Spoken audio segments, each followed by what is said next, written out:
Tonight's book is The Black Joke, a slaver ship captured and turned into a slave ship hunter. Excellent book. Yes, it's an ugly, ugly trade, and it needed to be wiped out. Now, if they hadn't been half-hearted about it, they could have done it quicker and done a better job. But Brazil didn't mind. In fact, they demanded constant supply of slaves. The Americans didn't bother about it because natural increase suited them just fine. They didn't constantly need a fresh supply of new ones. The rest of the people didn't want to know because, navies cost money. And they were busy with their own squabbles and didn't want to play. However, soldiering on, Britain decided they were going to do something about it. So, they brought in the slave hunters. Now, the ship itself is what's known as a early Baltimore clipper ship. And they were developed during the War of 1812 for smugglers. They had speed, they could give surprise, and they were very good for evasion. So, hit and run, guerrilla type tactics. Okay, they used gaff rigging, which means triangular sails. They had deep V hulls, so it sliced through the water. Very efficient. Very efficient. Now, this design would later be enlarged for the China and tea trade later on, the big famous Boston clipper ships, such as the Cloud and all this. Now, this was mainly done in the city of Baltimore by, the two masters of the craft, Thomas Kempt and William Price. We don't exactly know, however, which one built the Henriquetta. Henriquetta. Yeah, okay, Henriquetta, which was a Brazilian slave ship. However, it was built in 1824.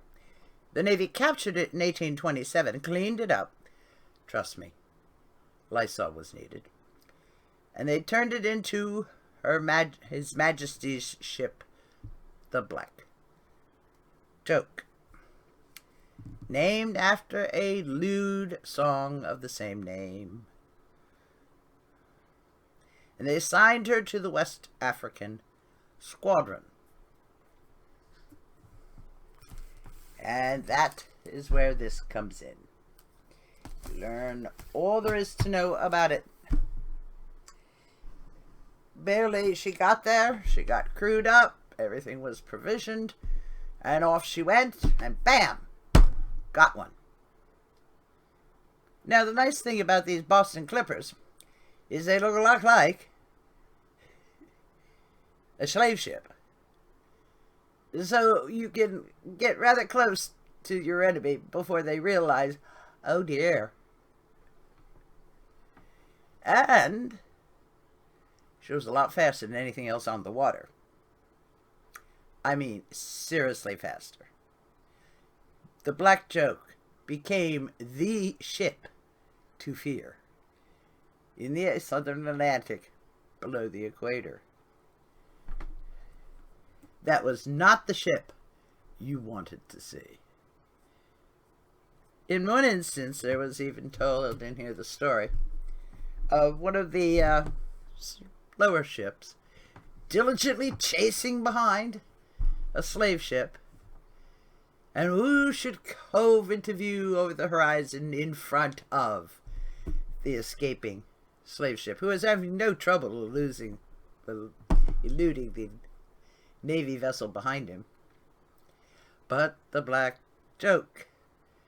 One look at that ship out there through his spyglass, and the guy just said, that's it. Dropped his sails and gave up. Nothing else to be done. Because if the Black Joke had turned and come after him, the guy was toast. He knew it right then and there. So, with a kind assist from the Black Joke before he went wandering off on continuing his patrol, one of his lieutenants got his first kill, as it were. But the problem is that there are many, many, many slavers and not a lot of Navy ships. There was a way that the boneheaded British, if they ever stopped being boneheaded, could have stocked their preventive squadron there for pennies on the dollar. What happened when you took a slave ship is you took it over to Freetown. And if it was condemned as a slaver, the entire ship and the contents, the people were freed, and the entire ship and contents were taken away and sold at auction for next to nothing. In fact, the Black Joke, when it was the Henriquetta, had been bought by the naval officer in question for a mere 900 pounds. 9 grand. 9 grand for a clipper ship. That's like buying a Ferrari for a 20. I mean, come on. So anyway, he got one of the slickest, fastest ships for a paltry sum. But then he had to clean it up and refit it and get it all nice and suitable for people to sail in without throwing up. Yeah, the conditions inside these were really bad. And the one thing they mentioned in this book that really gets you in the throat was the smell. Because the smell permeated into the timbers of this boat itself.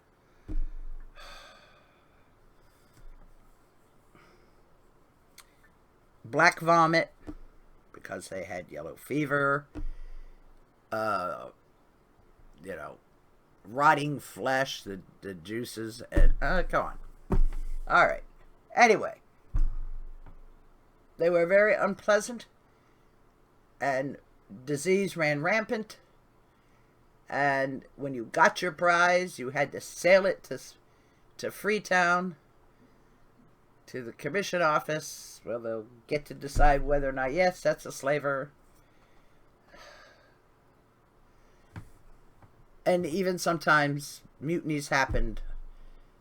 The slaves would revolt. The captured ship crew would revolt. One ship was so bad, in fact, that the officers of the British Navy decided, well, there's only one thing to be done with this particular crew. They dropped them off on an island and left them there. Bye. The conditions of that boat were so foul that it even shocked the British Navy.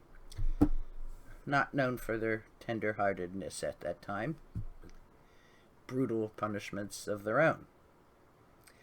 So, they bought her. They cleaned her up, they refitted her, they named her the Black Joke, and she went to work. And she worked with a will. For 5 years, she terrorized any slaver. They used to run back into their rivers and try to get the slaves off the boat. Because if the slaves weren't on the boat, or there wasn't any evidence of slaves on the boat, They won't be able to capture you and say you were a slaver and take over your boat. Which resulted in a financial loss.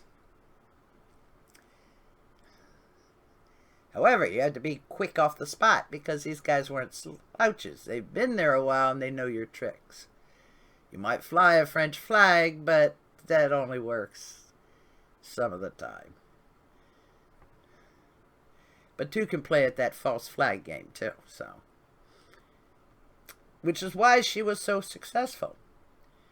When you look like a slave ship on the horizon, slave ships tend to, relax their guard. Of course, they could be a privateer or a pirate. In that case, yeah, you had your guard still up, but, you didn't have to worry it was the Black Joke of the Navy. Unless, of course, it turns out, yes, it was. Then you should have started running a long time ago, because you have no chance now. So, it was quite a book. You learned more than you wanted to know about the finances and the actual profit-loss equations and everything about slave trading. You learned why most of the people in the slave musters that they're depicting in the book are men and not women. Brazil did not want women. Sorry? What they wanted was muscle.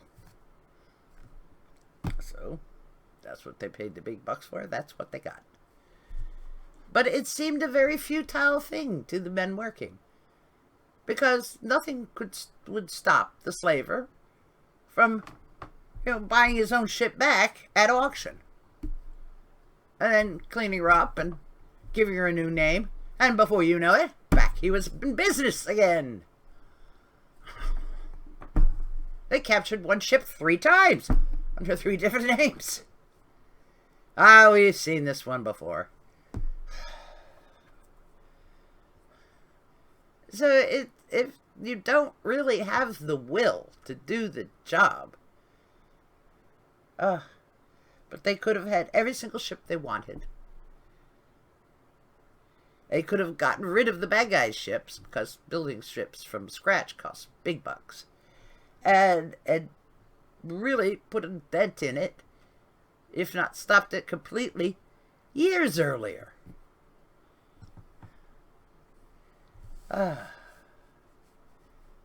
So, one thing I will tell you, though, is it's very nicely written.